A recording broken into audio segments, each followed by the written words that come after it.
So today we're going to begin our discussion about BC calculus and kind of just figuring out how flipping is going to look for you and what you'll be expected to do as far as taking notes at home. So we're just going to do this video in class together to kind of give us an idea of how things are going to look. First, we're going to start at the AB level and progress to BC. Do you remember anything about differential equations? Well, hopefully you remember that they come from a derivative. My writing will get better, I promise. They'll come from a derivative, which means there's some kind of differential. So because it's a differential equation, typically it's a dy over dx. It could be with respect to time, it could be with respect to other things, but you're usually going to have a dy over dx equals something if it's an equation. And so in order to solve your differential equation, you will have to separate your variables and integrate both sides.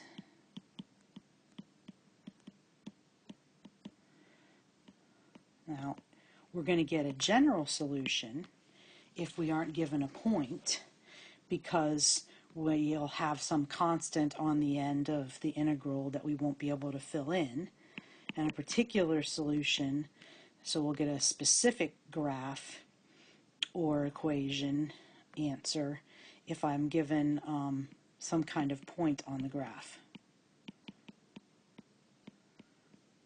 or on equation. So the first example we're going to look at is solving the differential equation dy dx equals 2x minus secant squared x, given that it goes through 0, 3. So in order to solve a differential equation, you have to get your variables that match on the same side. So I see that x's are on the right, so I'm going to move my dx to the right. So I'll have dy equals 2x minus secant squared x dx. Then, in order to solve, I have to integrate both sides. So, throw an integral in there. When I integrate y, dy, I get y, really plus a constant. But since I'll have constants on both sides, we usually put it on the x side because typically it's easier. So when I integrate 2x, I add 1 to the exponent, so that's 2x squared over the new exponent 2, so that's just x squared. Secant squared. Let's see. The way I think of this is whose derivative is secant squared? Well, that would be tangent. So if I'm integrating secant, that means I will get tangent x, and then I'd have my c on the end. Now, because I'm given a point, I plug in the point 0, 3, 0 for x, 3 for y, and solve for the constant. So we have 3 equals 0 minus tangent of 0 plus c.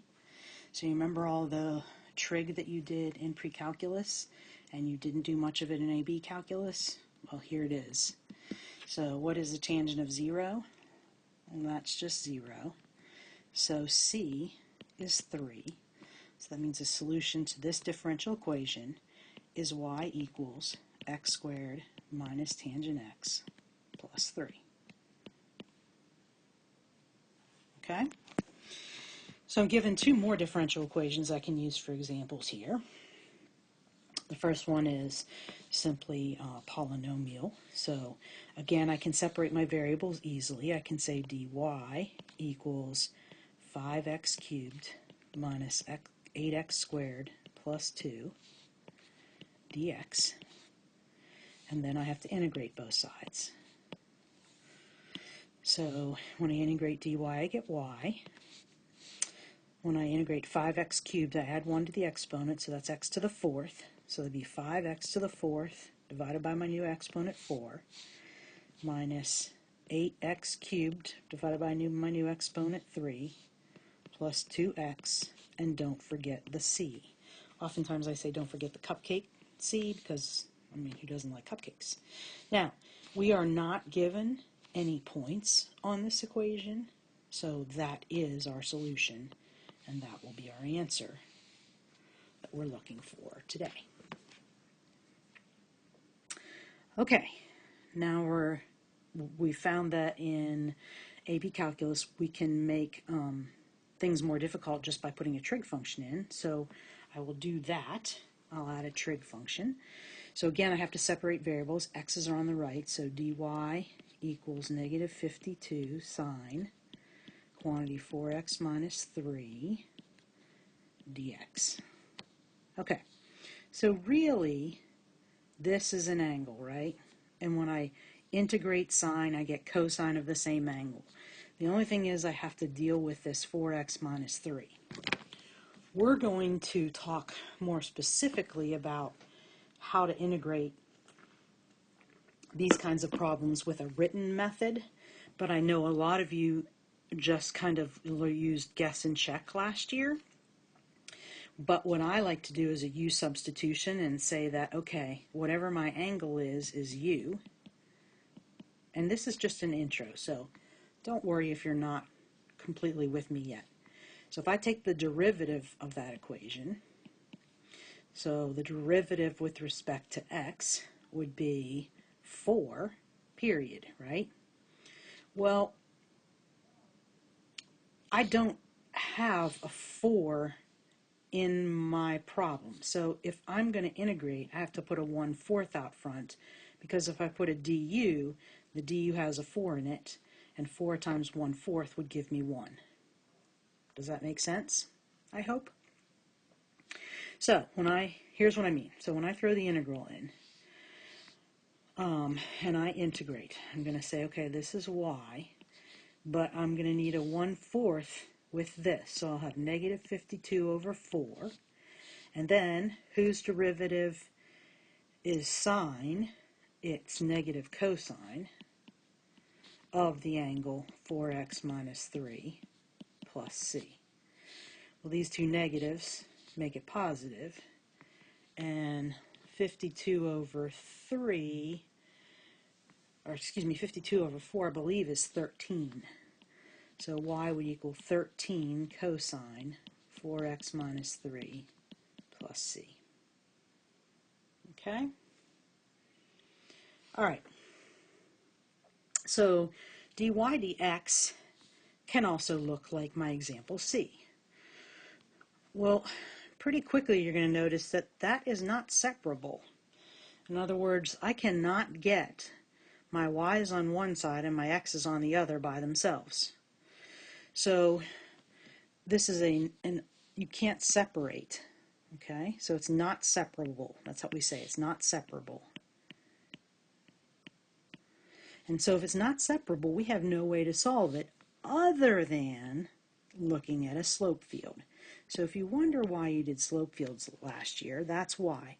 Because a slope field gives us a visual representation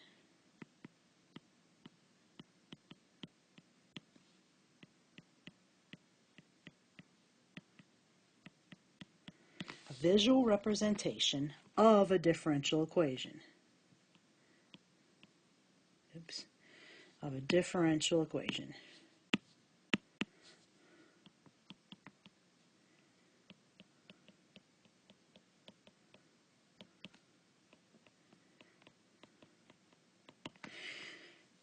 So when I look at this slope field, that's a visual representation of the derivatives that look like that. Okay? When I draw a graph, like I have in here, that then is the answer to the differential equation. So when you draw in the graph, the specific curve, so when you graph the specific curve, that is the answer to your differential equation.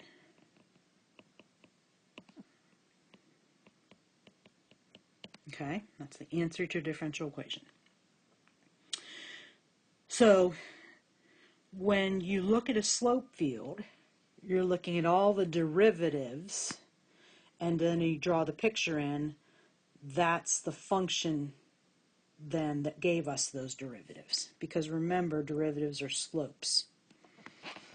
Okay, when you're given a specific starting point, again, you can draw in graphs. So, we can't solve example C by integrating. So we have to use a slope field to look at what the picture looks like.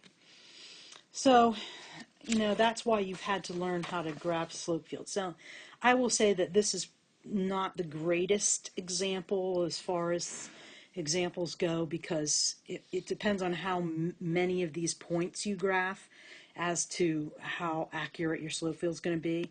So let's just do these points, because otherwise it's going to get really long. Even so, that's going to be long as it is. Okay, so I'm doing from negative 2, 3 over to, okay, so I actually, and you're going to think this is crazy, but most of the time when they ask you to draw a slope field, you're then going to do something with the slopes. So I actually write my slopes down, because then I don't have to go back and remember what they are. So I write down the points. It takes a couple seconds. I know, guys, you're not going to want to do this, but that's okay. So negative 2, 3 is where we'll start.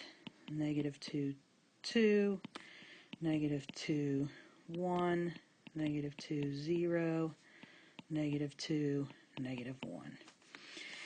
And then we'll have negative 1, 3, negative 1, 2, negative 1, 1, negative 1, 0, negative 1, negative 1. And then 1, 3, 1, 2, 1, 1, 1, 0, 1, negative 1, and 2, 3, 2, 2, 2, 1, 2, 0, 2, negative 1. All right, so I'm going to figure out the slopes. So let's see, x is negative 2, y is 3. So that's negative, let's see, negative 2 and negative 6 is negative 8, right? And negative 2 and negative 4 is negative 6. And negative 2 and negative 2 is negative 4. And then that's just negative 2. And that's negative 2 plus 2, so that's 0. Here we would have negative 1 minus 6. Is that right? So negative 7. Negative 1 minus 4, negative 5. I'm guessing this is negative 3. This is negative 1. And this is negative 1 plus 2 is 1. All right, 1, 3. 1 minus 6 is negative 5. 1 minus 4 is negative 3. 1 minus 2 is negative 1. That's positive 1, and that's positive 3. 2 minus 6. 2 minus 6 is 4. 2 minus 6 is negative 4. 2 minus 4 is negative 2. 2 minus 2 is 0. 2 minus 0 is 2, and 2 plus 2 is 4. Okay, so if we sketch in this slope field, we have a slope of negative 8. That's very negative. So we have negative 8, negative 6, negative 4, negative 2, 0. Then we have negative 7, negative 5, negative 3, negative 1, positive 1. Then we have negative 5, negative 3, negative 1, positive 1, positive 3. Negative 4, negative 2, 0, positive 2, positive 4. Negative 4, negative 2, 0, positive 2, positive 4. Now, they're not real picky on the AP test about, as long as you can show that you're decreasing in your slope and you're increasing in your slope, that's going to be fine for your slope field graph. Okay? And we can't really do much like this particular, because we don't have enough points in there to graph that at this point. Okay? So, when we solve differential equations, we have to integrate. So, integration then is a method for solving differential equations.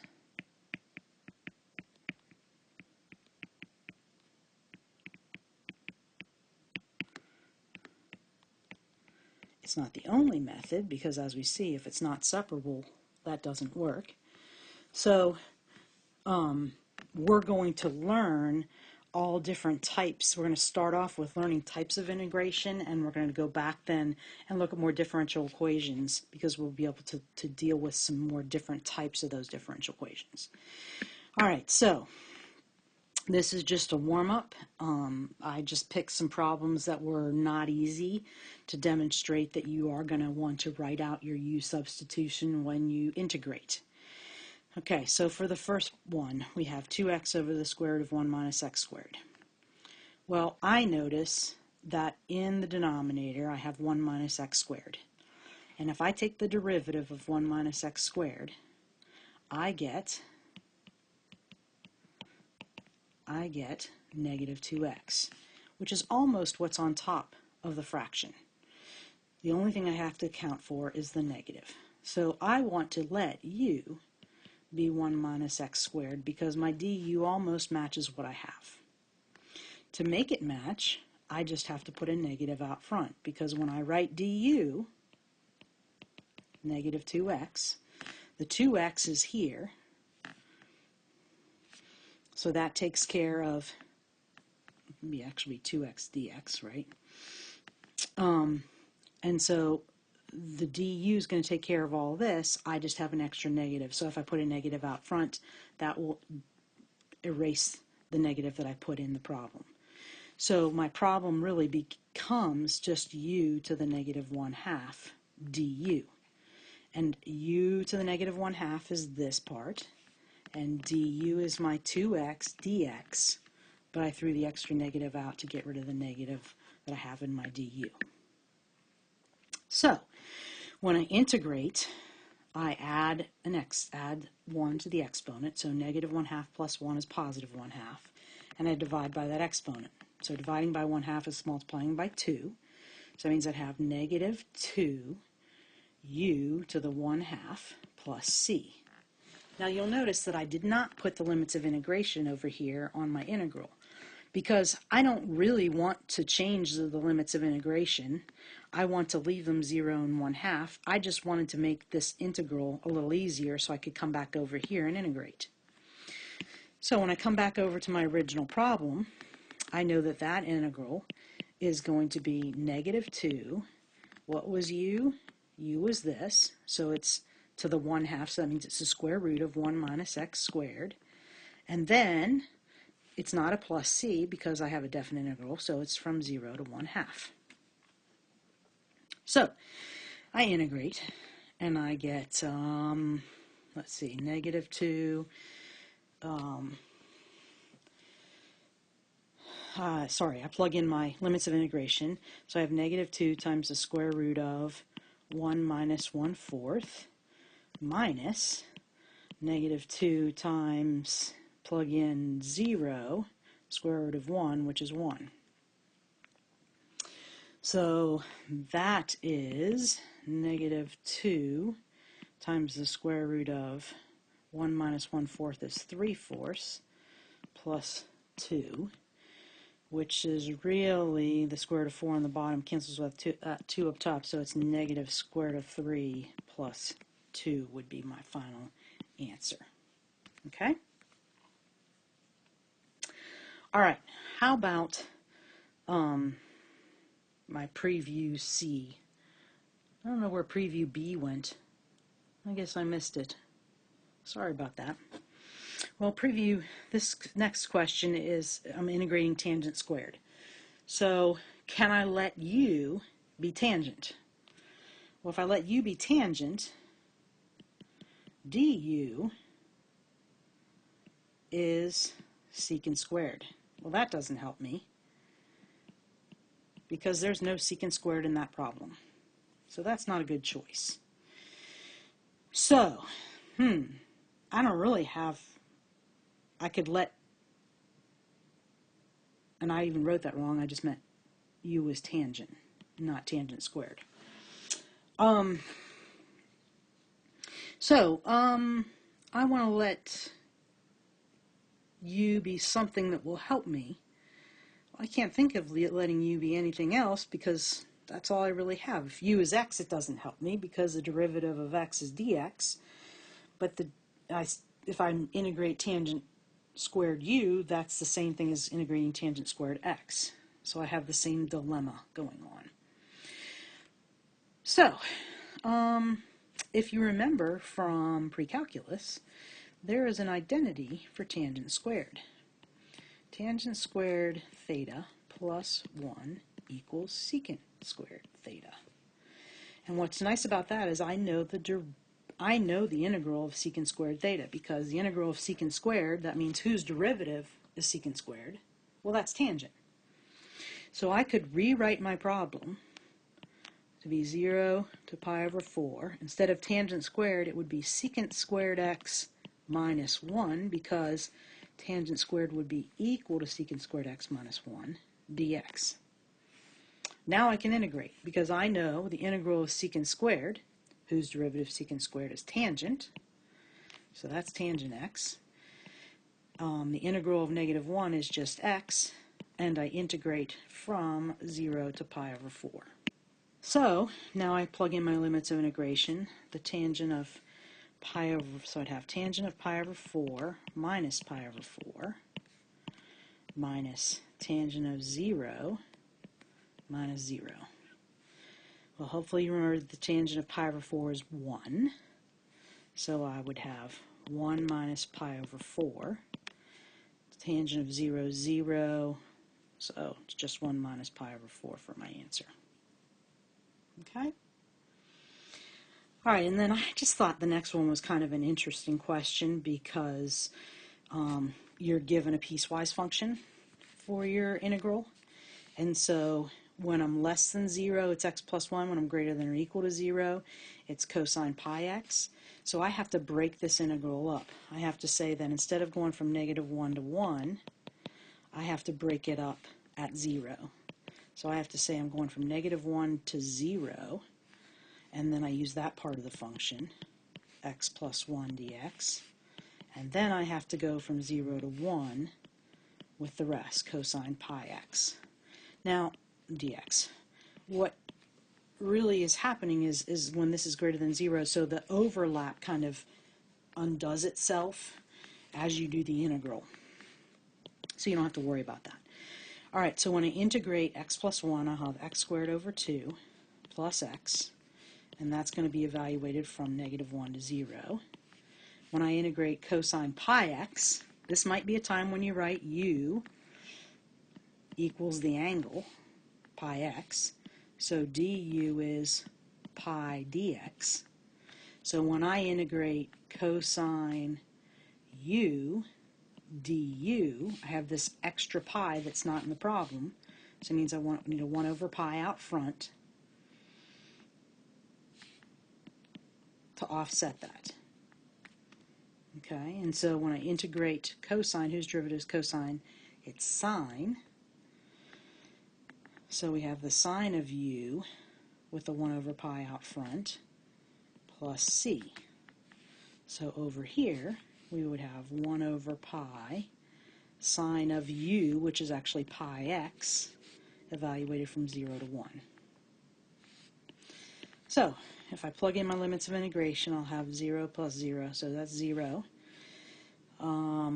minus, and then negative 1, so it's positive 1/2 minus 1, plus, I plug in 1, the cosine of 1 pi, the sine of 1 pi is 0, and 0 times anything is 0, so that's 0. The sine of 0 is also 0, so that's going to be 0. So I really just have negative 1/2 plus 1 So positive 1/2 is my answer. And that is it for our preview, and hopefully showing how you're going to fill in your notes for a flipped class.